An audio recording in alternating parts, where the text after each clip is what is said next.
to it.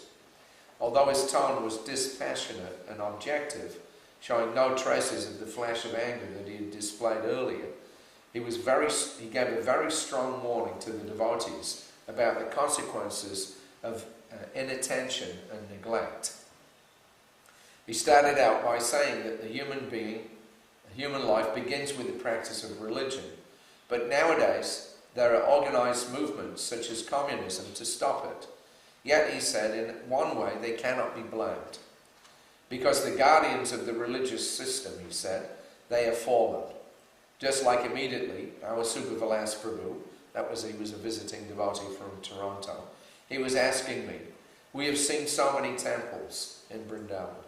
Why are they so neglected? Is that not your question? And why they should not neglect it? Mostly, the temples, they have become a means of livelihood. So he's saying, why you can't blame people for neglecting the temples.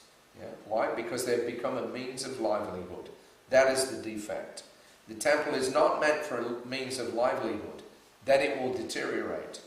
How long can you falsely worship the deity and make a show of the arati?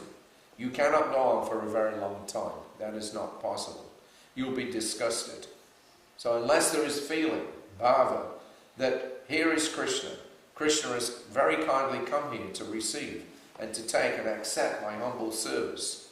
So he is so great that he cannot be approached by a person like me. Ano aniyan mahato mahiyan. Explaining that we cannot worship Krishna in his universal aspect, Prabhupada went on. Therefore we cannot worship Krishna, therefore he is so kind that he has appeared before you in this temple so that you can touch him. Actually, you can serve him, you can dress him, you can offer him eatables. This is Archa Vigraha, deity. Archaya Vishnu Shila Dei. Krishna has appeared. So, we are not so elevated like Nanda Maharaj or Yasoda. We are just beginners. So we do not know what is Krishna. We cannot see Krishna. Either is Virat Murti or this Murti. So, what can we see? We see stone, wood, or material things. So when Krishna appears to be seen by you, and he appears like a stone statue, he is not a stone statue. Don't think. Therefore, we must learn how to see Krishna. So we should not think that, oh, here is a stone statue. As soon as we think of stone statue, then this feeling, bhava, that will be lost. So the answer is that if we establish some temple and deity, and it is taken as a means of livelihood, then it means finished. So at least we Indians, we are trained up like that. Not only trained up, we are born devotees. Anyone who has taken his birth in India, that is a special facility. In their previous birth, they had performed many austerities, much austerities. Even the demigods, they desire also to take birth in India to get this opportunity. So India means this planet, not the country. Bharat Varsha. So there is a good opportunity. If we think that, oh, here is a stone statue, then it will not prolong for many days. Galagraha. No more Vigraha, but Galagraha. Suppose I have established this temple. Now, under my direction, my disciples are worshipping the Vigraha. Vigraha means the form of the Lord, Rupa. But if there is no following of the regulative principles, then after my death, it will become Galagraha, a burden. That, oh, our rascal Guru Maharaj, he has established this temple, and we have to worship and rise early in the morning, all botheration. So this is called Galagraha, a burden. Oh, he has left us with a burden. So this is the risk. Then such a big temple will be mismanaged. And you'll find that, oh, this is breaking, this is unclean, and this is no attention.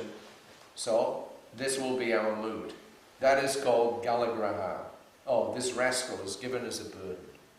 So it is very difficult. If we have lost that feeling that here is Krishna, here is a chance to serve him. Sri Vigrahara Dananikjanana Shringaratan Mandiramajanada. Therefore we are very much vigilant. Why do you not do this? Why do you not do this? So as soon as the feeling of devotional service will be lost, then this temple will be a burden. So this is the way. It will be such a big temple to manage, it will be a great burden. So they are feeling burdened. Therefore, they don't mind somewhere if something is broken sometimes. All right, whatever money we've got, let us eat first of all. So this is the position. Vigraha and Galagraha. So you should understand. If we forget that here is Krishna personally present, we have to receive him very nicely. We have to give him nice food and nice dress. Then it is service. And as soon as the feeling that comes that, oh, here is a stone idol. So sometimes they are saying idol worship. And we have been instructed to dress him, to give him all botheration. Then it will be finished. All finished. So that has come everywhere. I have seen in Nasik many, many big temples. There is no pujari, and the dogs are simply passing stool. Many temples in India like that. Prabhupada said that this same problem was also present in the West. Churches were derelict, and he had personally observed that on Sundays only the caretaker and a few old women were attending. Many of these disused churches were up for sale, but even then the priests have been reluctant to sell to us. One church, Prabhupada said, the priest said, I shall set fire to this church, still I will not give it to Bhaktivedanta Swami. That was the temple in Toronto. Prabhupada had gone to see it in 75, and a big, almost like a cathedral practically, and on one of the main roads there. So then they, made an approach. So this was the response. They couldn't sell it, but the priest was saying, I'd rather burn it to the ground than sell it to Bhaktivedanta Swami. We got the place anyway. Subha Vilas, he was from Toronto, so they formed an Indian association, and then that way, it's not ISKCON or the Hari Krishna movement, they bought the church. Like that. Anyway, so Prabhupada grinned, and as everybody laughed, he went on. This Toronto church was like that. And in Melbourne also, the sale condition was that you have to dismantle this church building. So we said, why? So he said, well, if you utilize as a temple now, then we shall not give it to you. So they refused. So they did not like that this Krishna consciousness movement will purchase our churches and install the Radha Krishna deity. They didn't like that. So that reference to Melbourne, there was a big seafront property. It covered one whole block. It was like there was a church there, and there was also like some nuns living there, and they had some operation. They were doing like a professional laundry service. They had a small school there also. So the whole thing was up for sale. Now the school area they kind of divided off, but we were interested in buying the rest of the block. So when they saw, the Hare Krishnas are interested, then what they wanted to do was they wanted to divide the property. Yeah, keep one portion of it and sell the rest to us. But they put the dividing line right through the middle of where the church was. There's like a little church.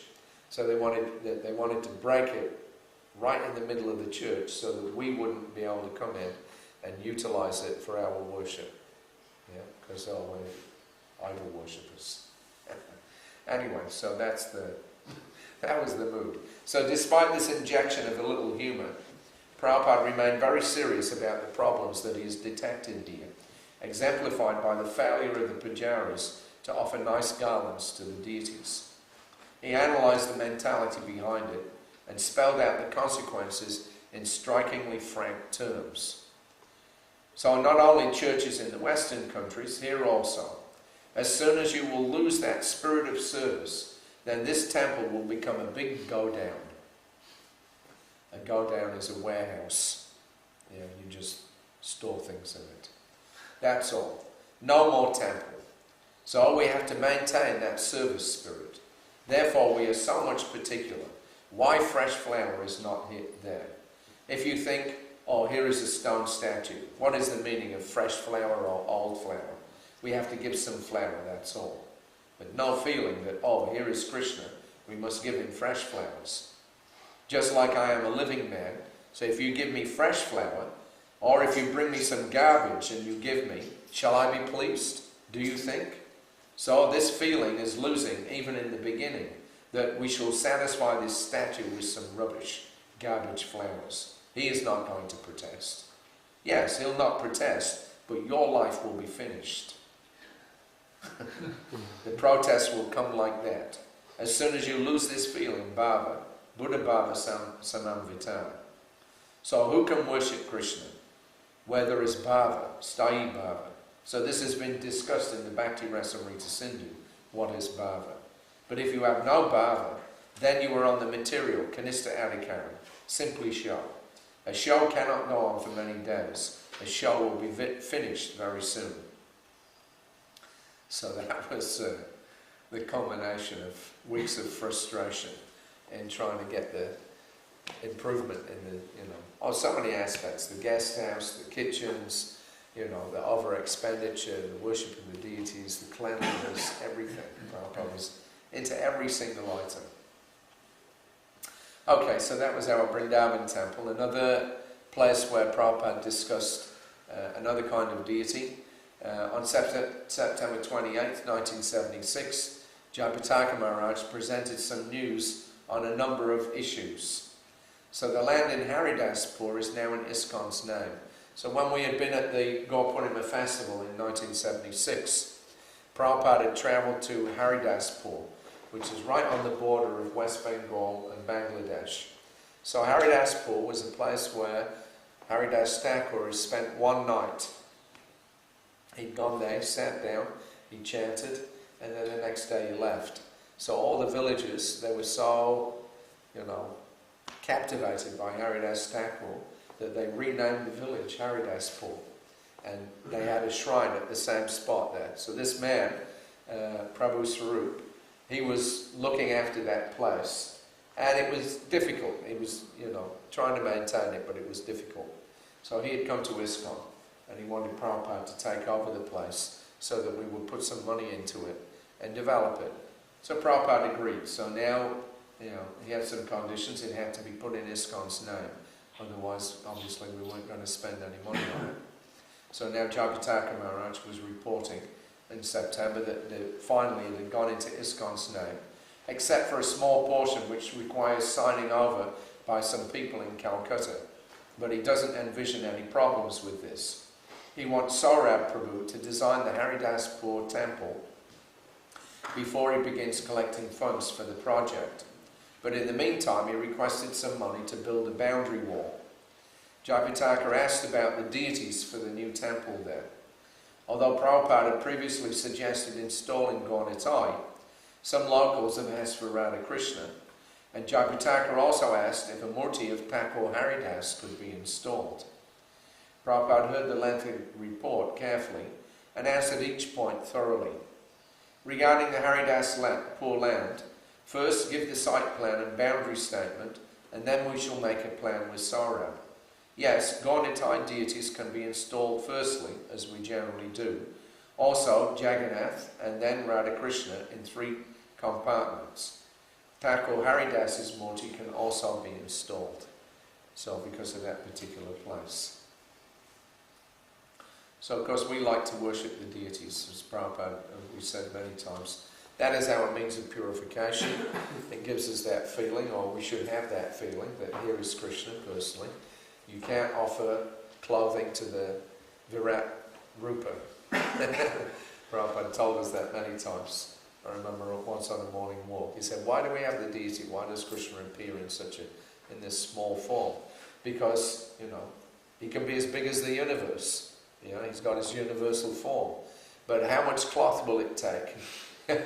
Right?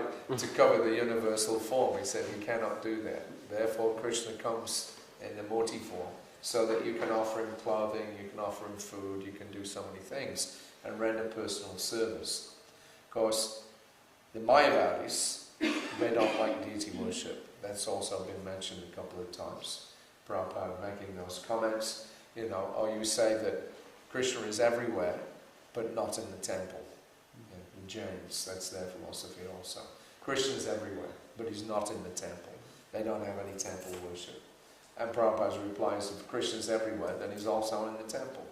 So why don't you come and worship him in the temple? It's a lot easier. Anyway, so a couple of occasions when Prabhupada noted the lack of deities. This was on the first opportunity that I had to travel with Srila Prabhupada, which was to Kurukshetra on December the 1st in 1975. I had joined the party on 26th of November. That was when I got the chance to start. Actually, I was shown how to do the massage on the 26th. On the 27th, that was when I actually massaged Prabhupada for the first time. And that was supposed to be just for a couple of days. And then this man, Nandaji, Gulzarilal Nanda, he was the person that was developing Kurukshetra. He came. And it was arranged that on December the 1st, then Prabhupada would go there and check out all the land. So the day before, Gopal Krishna, I remember he came up on the roof and he asked Prabhupada, now we're leaving tomorrow, first thing in the morning, so I want to know who's going so that I can order the cars. So Prabhupada's, he was having his massage at that time, so he said, well, he can go, pointing to me. I was only supposed to be just doing the massages. Hari Sauri was actually kicking me out of the apartment as soon as I finished the massage. He made it very clear that you're not the servant, don't get attached. Gopal Krishna made it clear, you're going to Calcutta to be the temple president, don't get attached. So when Prabhupada said, well, he can go, then Gopal said, Hari Sauri, Prabhupada? And then Prabhupada said, well, I have to have my massage. So that was it. I got a chance to, make my first trip with Srila Prabhupada. So I was very excited about that. Anyway, so off we went to Kurukshetra the next morning. So on December the 1st. So we had spent the morning with Nanda going around all, Brahma Sarovar. Brahma Sarovar is the main bathing area. There's this huge lake there. It's like 2/3 of a mile long and about 1/3 of a mile across. And Nanda had got $1 million from the government to build pilgrim facilities. So they were putting in steps all around to go down to the water. There was some enclosed areas for women to go and bathe without being seen by the men. And also they were doing other things, altruistic things. They took Prabhupada to the Goshala that they'd started. They showed him this whole canal and irrigation system that they put in the whole area there. They had an Ayurvedic pharmacy. They were growing their own herbs and making medicines. So it was all nice from, a certain point of view. Later in the afternoon, they took Prabhupada to the local university. Prabhupada put some of his books in there. Then, about mid-afternoon, it was finished. Nanda took his leave and we were supposed to drive back. But we didn't go back. So actually, during the lunchtime, we'd come back for lunch.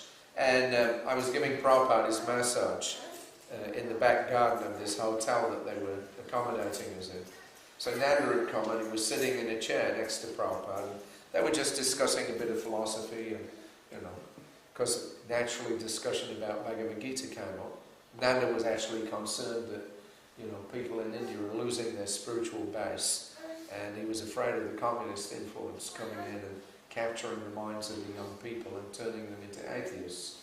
So they had some concern about, he had been a contemporary of Gandhi, so they had some concern about preaching Bhagavad Gita in India and, maintaining the spiritual culture.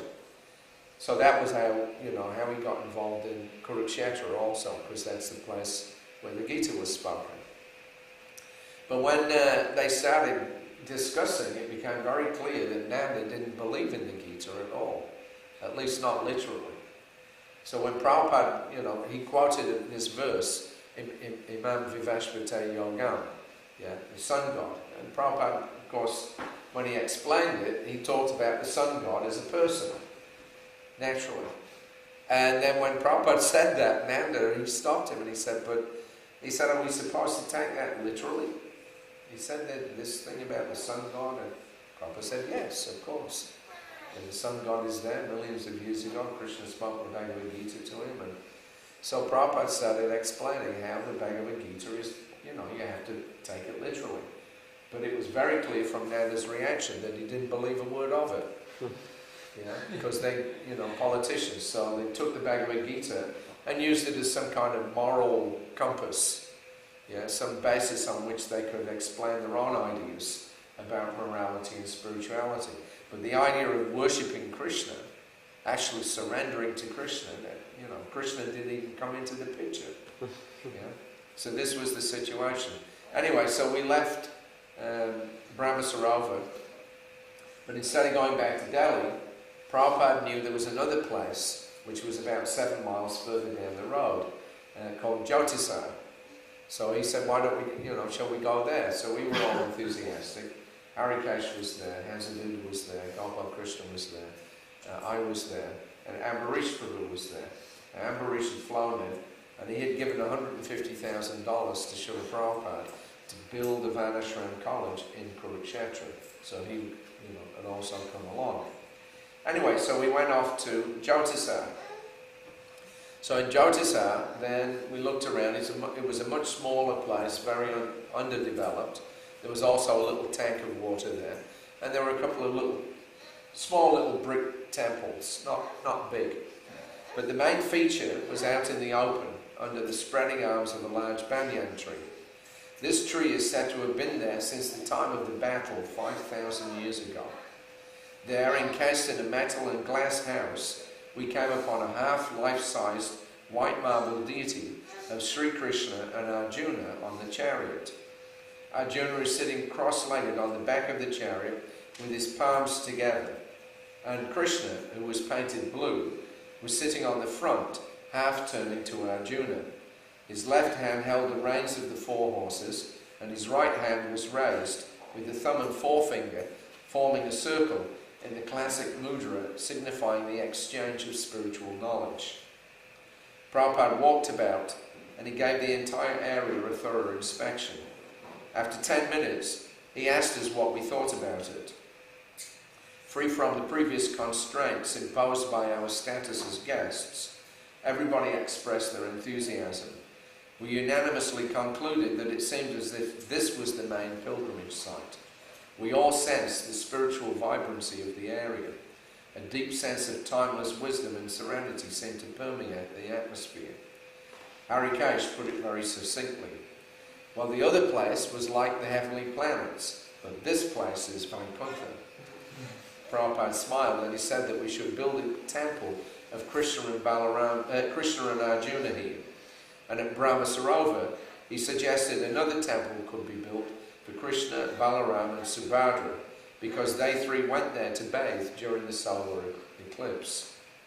Chaitaguru was chosen to negotiate with Nandaji for the land. Chaitaguru was a Punjabi devotee, he also came with us. Prabhupada also requested him to try to get land donated at Jyotisar. So as we drove back to Delhi, Prabhupada candidly remarked about the Kurukshetra development. They call it Manava Dharma. That was the name that Nanda had given to his charitable association, organization that he was using to develop the Kurukshetra area. Manava Dharma means religious actions for humanity. Prabhupada said, they call it Manava Dharma, I call it Pashu Dharma. Animal. 1.5 crores of rupees spent, and they erect a big statue for birds to pass stool on. And when we first came in, that was the first thing that we saw. A 15-foot high statue of Gulzarlal Nanda. So Prabhupada said they've erected a big statue for birds to pass stool on, but they have not installed one single deity. So they're so-called, followers of the Bhagavad Gita, developing the, Kurukshetra, not one single deity, not one temple installed. All the other stuff, cowshed, Ayurvedic pharmacy, irrigation, bathing, no Krishna. This is the Mayavadi, so therefore Prabhupada said it's Pashu Dharma, not Manava Dharma. So similarly, we had another experience with some contemporaries of Gulzarlal Nanda when we went to Wardha in Maharashtra in December of 1976. So Prabhupada had been invited to go there. Wardha was the seat of the Congress Party when the first political party was formed in India, in I guess like the 1830s or something like that, or 1850s. Then this place Wardha became the centre of their activities, the Congress Party. And later on, of course, when Gandhi became very prominent, Gandhi had gone there to Wardha. Wardha is practically on the map. It's almost slap bang in the middle of India. It's right dead centre. So Gandhi had gone there, and he had set up this Gandhi ashram. There was a small village there, and then it was renamed Sevagram. So there was Wardha, and then just 7 miles from there, there was this Sevagram where Gandhi had his main ashram. And he spent, between the 1930s and 1940s, he spent about 7 or 8 years actually in residence in that place. Whenever, politics got too much for him, he would go and he would stay in this ashram and live very simply, do his cotton spinning, and, just try to get a break from politics. Of course, he was never able to do that, but that was the intention. And then 7 miles the other way from Wardha, there was another place called Pune. And Pune, there was an ashram there by this, that was founded by this man, Vinoba Bhave. So Bhave was still alive when Prabhupada was there in 76. He was very old at that point. I think he was about actually he was only about a year older than Srila Prabhupada, now I come to think of it. But he was kind of well known in India. He'd been a spiritual counterpart to an associate of Gandhi. And after Gandhi was shot, then Vinoba Bhave, he became famous throughout India for his land reform acts. And what they had done was he started many millions of people without land, poor people. And of course in India, land was a big issue when they got independence. And they had passed a law that nobody could own more than 24 acres of land anywhere in India. So they were trying to break the Zamandar's hold and return the land back to the people. So some people were landless. Vinod Bhave, he started doing padiyatras from one village to another. And he started asking people who had land to donate some land for people that didn't have land. So in this way, like millions of acres in a 15-year period were actually donated to this trust and then redistributed, at least a couple of million acres. So this man became very famous for that. He was very well respected. Sometimes he would go on fasts to support, the abolition of cow slaughter, things like this. So he had suggested to some other followers of Gandhi, some big businessmen, that, again, the same thing that Nanda had a problem with, that people were losing their spirituality. They were losing their culture. So Bhagavad Gita, that was the main spiritual text for India. So we should do something to promote that. So they started this program, the Gita Pratishthan. And they invited Srila Prabhupada to come and attend a meeting of the Gita Pratishthan. I don't know whether it was the first one or not, but anyway, Prabhupada was invited. The organizer was Krsna Bajaj. He's dead now, but if you go to India, you'll see all these electrical components, Bajaj fans, Bajaj scooters. They're the ones that make all these three-wheeler rickshaws, motor rickshaws, Bajaj, like that. So that man, he was the organizer. And his brother-in-law was Sriman Narayan. He was also quite well known. He was the first governor of Gujarat state when that was formed after independence. So anyway, they were very big men. And they were having this Gita Pratishthan. It was supposed to be a 2 or 3 day meeting. They would invite somebody from every main spiritual group in India and then get together and figure out how to popularize the Bhagavad Gita in India. So Prabhupada agreed to go. So we had been at the Hyderabad farm for a couple of weeks, and then from there we went overnight on the train straight up to Wardha.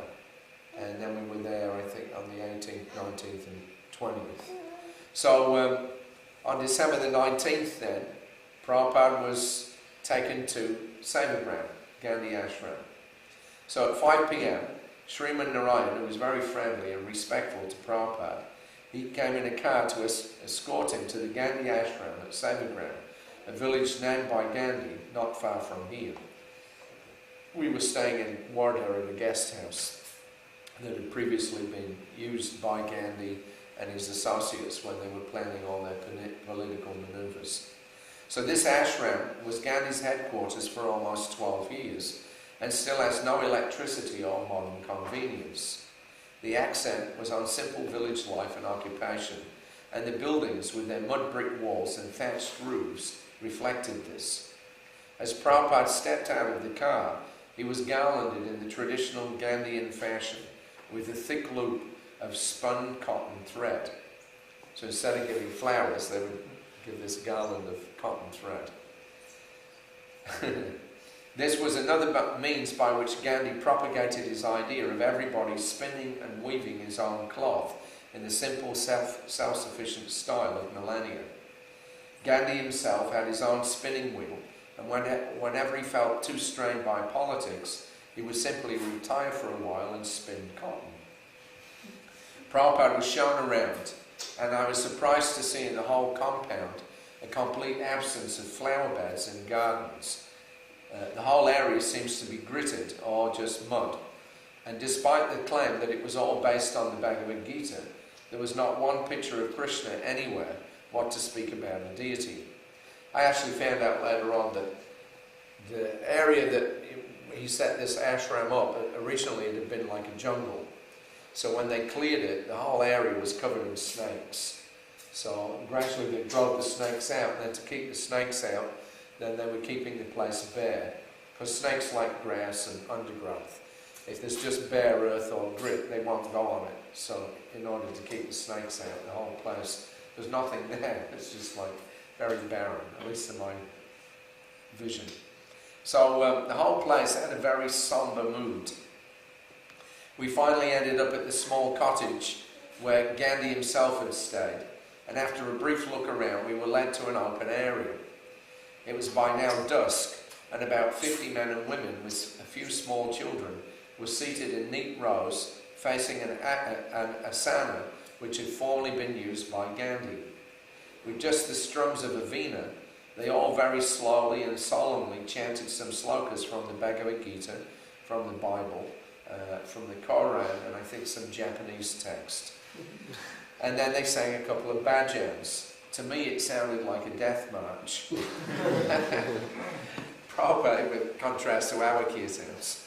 Prabhupada sat quietly throughout the whole thing, and at the end he was asked to sign the visitor's book.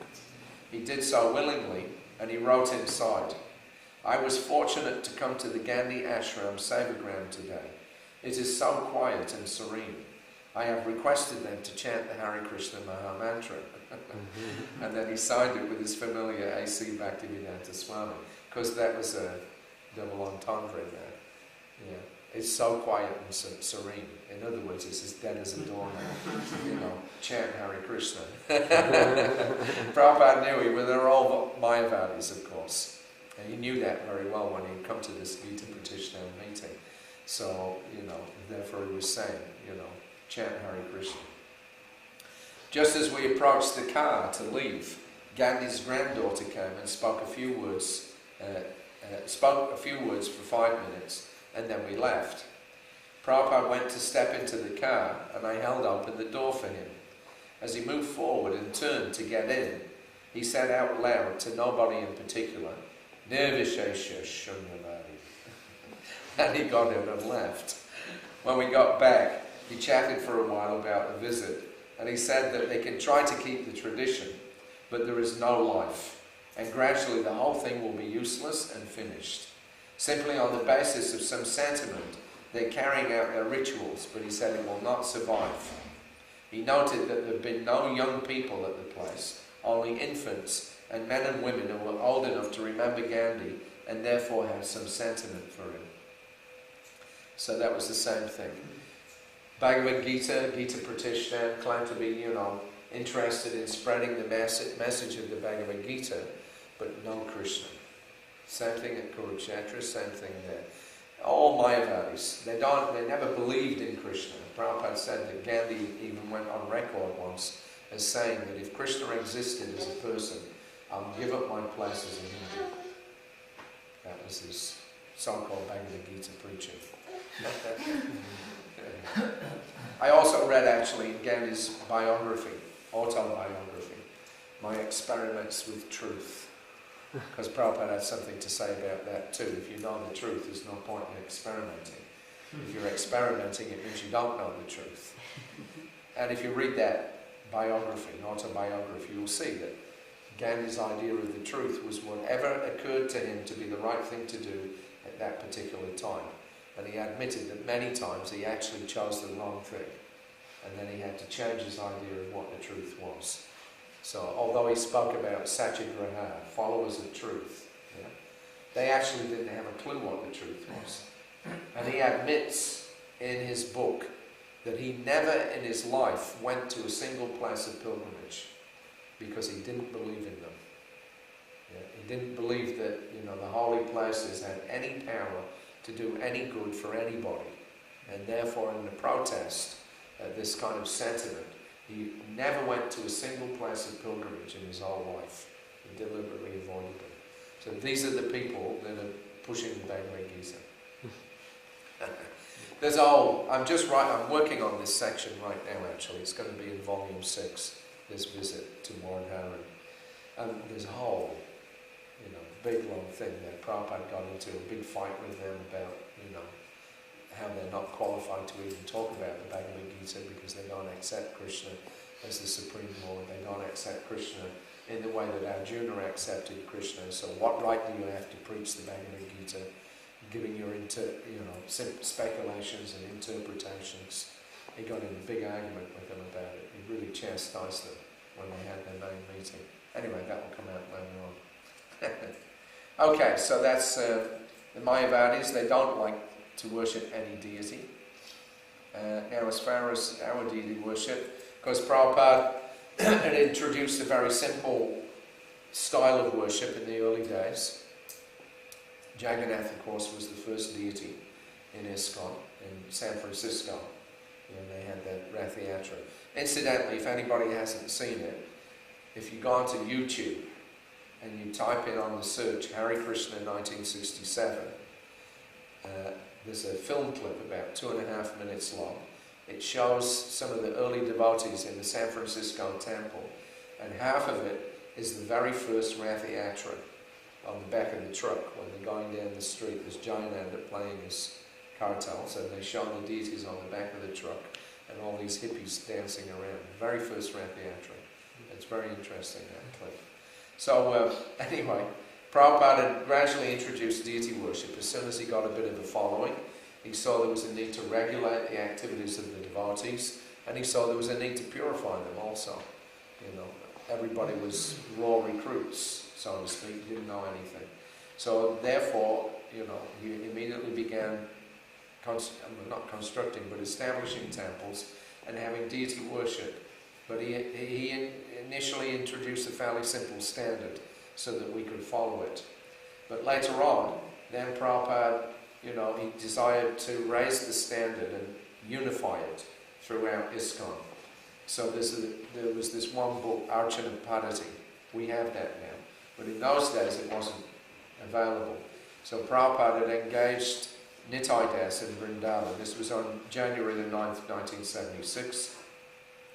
In answering his mail, Prabhupada reiterated to Nitai in Vrindavan that he wants all of his students to take Bhakti Shastri examinations. He also requested Nitai to prepare a guide to deity worship called the Archana Padati, which is based on the Hari Bhakti Vilas by Sanatana Goswami. He asked him to have it ready by the Gaurpurnima festival. As it turned out, he didn't do it, but then later on Jayatirtha took it up, and I think it was produced in about 78 or something like that when it first came out. So Prabhupada was interested in having, a uniform standard. And that Archana Padati was actually prepared by the disciples of Srila Bhaktisiddhanta Saraswati Thakur on his instruction, because he wanted to regulate and improve the standard of deity worship in the Gaudiya mats. Because in India there's many temples, and every temple that you go to, they practically have a different standard, even in Vrindavan. Although in Vrindavan there's some kind of recognized standards. Sometimes Prabhupada would tell our devotees, if they had a question, about how to observe a festival or things like that, to go to the Radharaman temple and see how they were doing it there.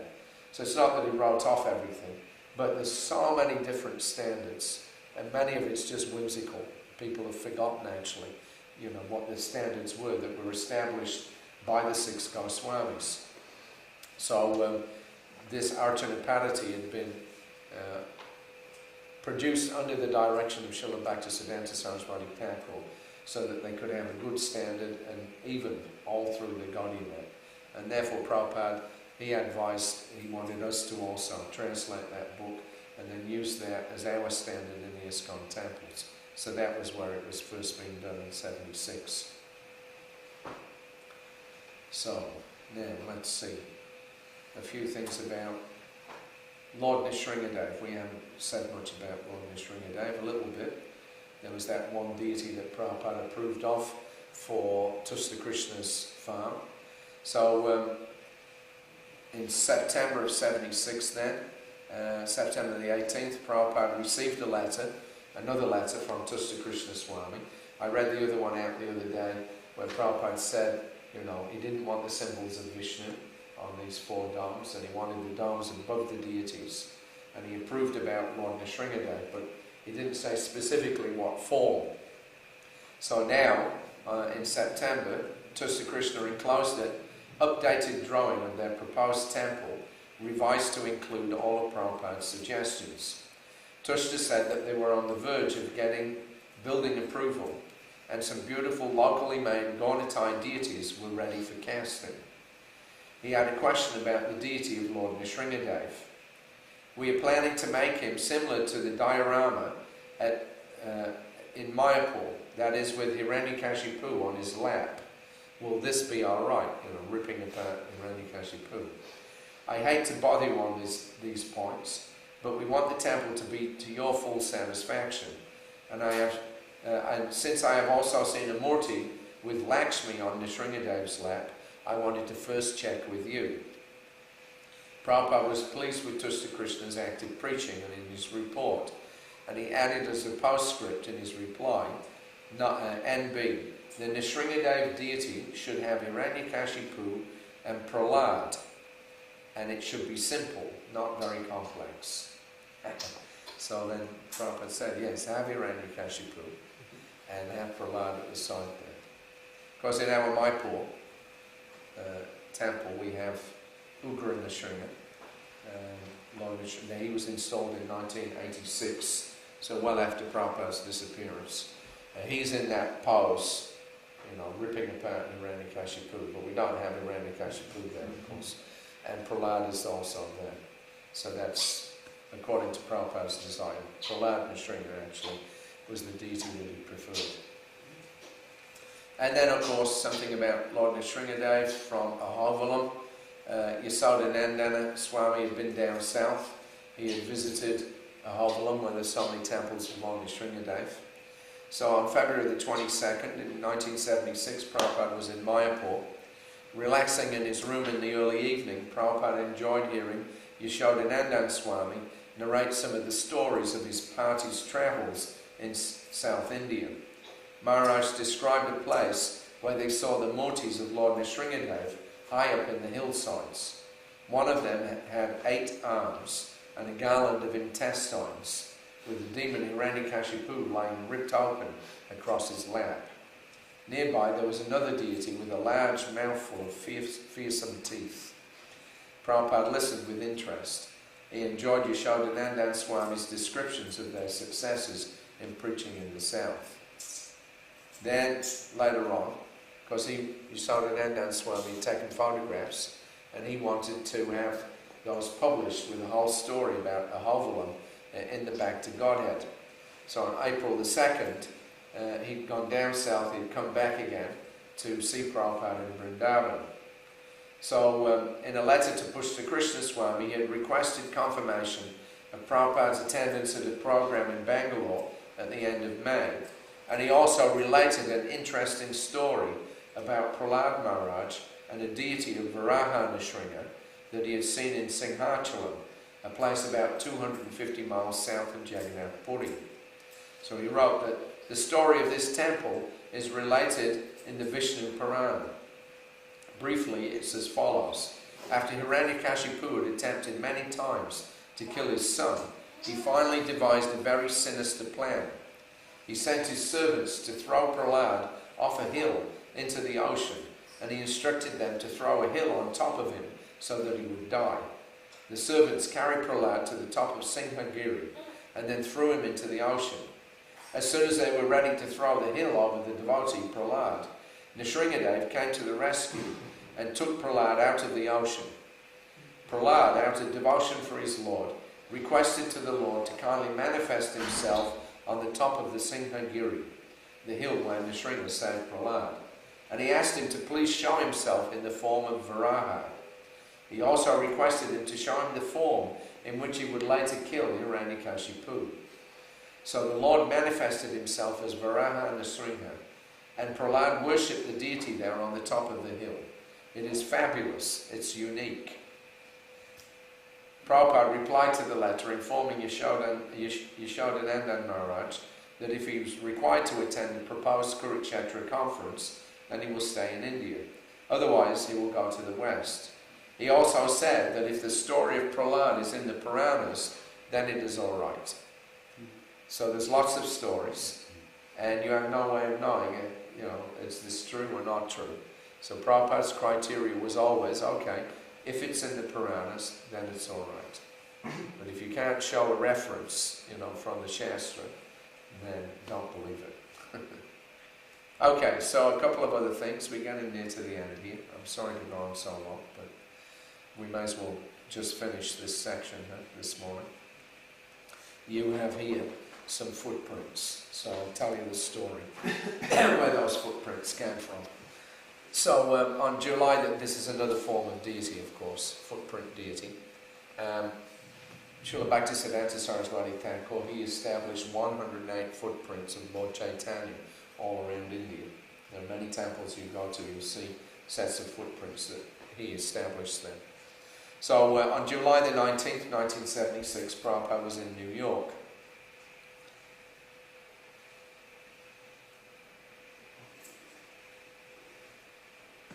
Kirtanananda Swami came with a box full of clay. He requested Prabhupada to stand in it so that they could get imprints of his lotus feet. Prabhupada willingly complied. As he stood on the talcum powdered covered clay surface, I pressed his feet to help make the indents. He stepped off, but the impression was too faint because the clay had filled the whole box and had nowhere to expand to. Kirtanananda took the box away and he returned a few minutes later, having removed a 1-inch strip all the way around. Prabhupada stepped on again and he allowed me to push down on his feet quite firmly. The clay yielded and clear deep impressions formed, showing even the lines marking the soles of his feet.